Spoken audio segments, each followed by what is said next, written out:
ಅಲ್ಲಿ ಬಂದು ಬಂಟ ಸಮುದಾಯದ ಹುಡುಗಿ ಅಂತ ಹೇಳಿದ್ಲು. ನನಗೆ ಅನಿಸ್ತದೆ ಅವಳು ಹೇಳುವಂತಹ ಹಿಂದುತ್ವದ ಪಕ್ಷದ ರಾಜ್ಯದ ಅಧ್ಯಕ್ಷರೇ ಬಂಟ ಸಮುದಾಯದವರು. ಅವಳು ಹೇಳಿರುವಂತಹ ಕ್ಷೇತ್ರ ಅದು ಒಬ್ಬ ಬಂಟ ಸಮುದಾಯದ ಭರತ್ ಶೆಟ್ಟಿ ಅಲ್ಲಿಯ ಶಾಸಕರಾಗಿದ್ದಾರೆ.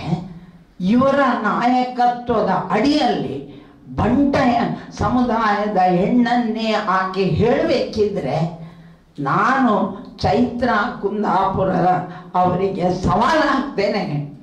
ನೀವು ಸರಿ ಇದ್ದೀರಿ ಅಂತಾದರೆ ಆ ಹುಡುಗಿಯ ಪ್ರೀತಿ ಯಾರೋ ಒಬ್ಬ ಮುಸ್ಲಿಂ ಮಾಡ್ತಾನೆ ಅಂತ ಹೇಳಿದಿರಲ್ಲ, ಯಾರು ಅಂತ ತೋರಿಸಿಕೊಡಿ. ಇಲ್ಲ ಸಾರ್ವಜನಿಕವಾಗಿ ಇಡೀ ಜಿಲ್ಲೆಯ ಹೆಣ್ಣು ಮಕ್ಕಳ ಕ್ಷಮೆಯಾಚನೆ ಮಾಡಬೇಕು ನೀವು. ಯಾಕಂದರೆ ಇಲ್ಲಿ ಸಮಾಜದಲ್ಲಿ ಒಂದು ಕಾಲದಲ್ಲಿ ವರದಕ್ಷಿಣೆಯ ಪಿಡುಗು ಜಾಸ್ತಿ ಆಗಿದ್ದಾಗ ಹೆಣ್ಣು ಮಕ್ಕಳಿಗೆ ಮದುವೆ ಮಾಡಲಿಕ್ಕೆ ಸಾಧ್ಯ ಆಗದೆ ಬಹಳಷ್ಟು ಹೆಣ್ಣು ಮಕ್ಕಳು ಮದುವೆ ಆಗದೆ ಬಾಕಿ ಆಗಿದ್ದಾರೆ. ಅಂಥವರಿಗೆ ನೀವು ಅವಮಾನ ಮಾಡಿದ್ದೀರಿ, ಅಂಥವರಿಗೆ ಅವಮಾನ ಮಾಡಿದ್ದೀರಿ. ನೀವೊಂದು ಹೆಣ್ಣು, ನೀವು ಯಾವಾಗ ಮದುವೆ ಆಗ್ತೀರಿ ಅದನ್ನು ಮೊದಲು ಹೇಳಿ. ನಿಮ್ಮ ಮದುವೆಗೆ ನಾವೆಲ್ಲ ಬರ್ತೇವೆ.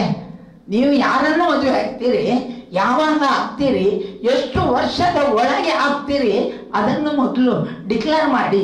ಇನ್ನೊಬ್ಬರ ಮಕ್ಕಳಿಗೆ ನೀವು ಬೆಲೆ ಕಟ್ಟುವ ಅಗತ್ಯ ಇಲ್ಲ.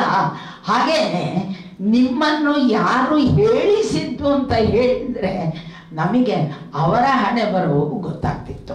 ನಾಪುರದಿಂದ ಬಂದು ಸುರತ್ಕಲ್ನಲ್ಲಿ ಬಂಟ ಸಮುದಾಯದ ಶಾಸಕನಿದ್ದಲ್ಲಿ ಬಂಟರ ಹೆಣ್ಣು ಅಂತ ಹೇಳುವಂಥ ಧೈರ್ಯ ನೀವು ಮಾಡಬೇಕಿದ್ರೆ ಭರತ್ ಶೆಟ್ಟಿಯೇ ಹೇಳಿಕೊಟ್ರ ಅಥವಾ ಅವರ ವಿರೋಧಿಗಳ ಬಣ ನಿಮಗೆ ಅಲ್ಲಿ ಹೇಳಿಕೊಟ್ಟಿದ್ದ ಅಂತ ನಿಮ್ಮಲ್ಲಿ ಕೇಳಬೇಕಾಗಿದೆ.